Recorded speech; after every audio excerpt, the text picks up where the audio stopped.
आज कलिकाल में बहुत बुरी स्थिति सब जगह हो रही है, लड़ने की तो हम नहीं कहेंगे। और दूसरी बात, कलिकाल की क्या, सतयुग में श्री प्रहलाद जी भी अपने पिताजी से नहीं लड़े, लेकिन हाँ अपने भाव पर, अपनी भक्ति पर, अपने विचार पर अटल रहे प्रहलाद जी। भले ही सबने त्यागने को मना किया, त्यागा नहीं।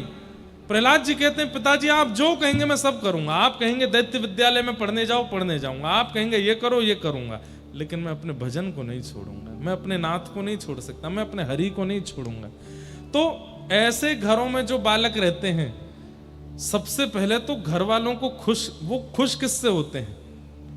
धन से होते हैं, आपकी उपलब्धि से होते हैं, आपकी जॉब से होते हैं, बिजनेस से होते हैं। वो करके पहले तो उनको खुश कर दो, उनको संतुष्ट कर दो। जब वो संतुष्ट हो जाएं तो उनसे कहना अब मुझे नहीं छेड़ना, आपको खुशी करने के मैं सारे पैतरने अपनाता रहूंगा, लेकिन मुझे भजन करने दो।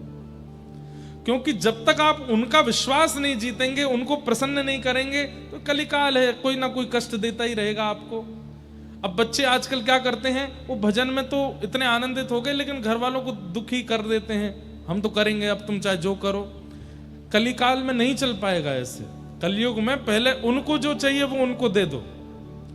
आपको चाहिए मैं 90% लाऊं, ले आऊंगा। इसीलिए भजन, इसीलिए पढ़ाई करो कि 90% आके ये शांत हो तो मैं भजन करूं। आपको चाहिए मैं विवाह करूं तो लो विवाह कर लेते हैं। आपको चाहिए कि हमारे इतनी संपत्ति हो जाए, लो चलो इसके लिए भी प्रयास करूंगा, लेकिन मेरे भजन में विक्षेप नहीं डालो। और दूसरा तरीका है अंतर्निष्ठता। अब एक बात सार्वजनिक तो नहीं बतानी चाहिए, लेकिन बता देता हूं। एक हमारी शिष्या हैं, वो हिंदू नहीं है, मुस्लिम है, और मुस्लिम में भी ऐसे परिवार से हैं जहां समय की नमाज होती है। उन्होंने आकर के जब दीक्षा ली तो सामने बैठे तो मैं नाम पूछता हूं, पंच संस्कार में नाम पूछा तो नाम उन्होंने ऐसा ही कुछ बताया। तो नेत्रों में आंसू भरे, आंखें लाल। मैंने कहा क्या करें अब लाली? महाराज जी दीक्षा तो दे दीजिए। मैंने कहा दीक्षा तो हम दे देंगे, पर खान पान की शुद्धि? बोले वो तो मैं खाती ही नहीं हूं, मैंने अपने पिताजी और माँ से कह दिया मुझे एलर्जी है, मुझे घृणा होती है, मुझे 3-4 दिन तक वमन होता रहता है अगर मैं कुछ खा लेती हूँ, तो वो तो मैं नहीं खाती। मैंने कहा चलो खान पान तो शुद्ध हो गया, नियम कैसे करोगे? ये नियम साधन भी तो करना, अष्टाक्षर मंत्र कैसे करोगे?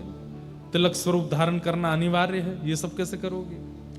तो बोले महाराज जी हमारे घर में सबसे पहले हमारे पिताजी उठते हैं 5 बजे, फिर माता जी उठती हैं 6 बजे, पूरा परिवार 5 बजे के बाद ही उठता है। तो मैं ऐसी योजना बना लूंगी कि मैं 3 बजे उठ करके और नियम साधन एकांत में बैठ के कर लूं, और 4:30 तक मैं सो जाऊं, पिताजी उठें, उसके बाद वो, और उतनी देर में थोड़ा तिलक धारण कर लूं, बाकी पूरे दिन में जल का तिलक धारण कर लूं।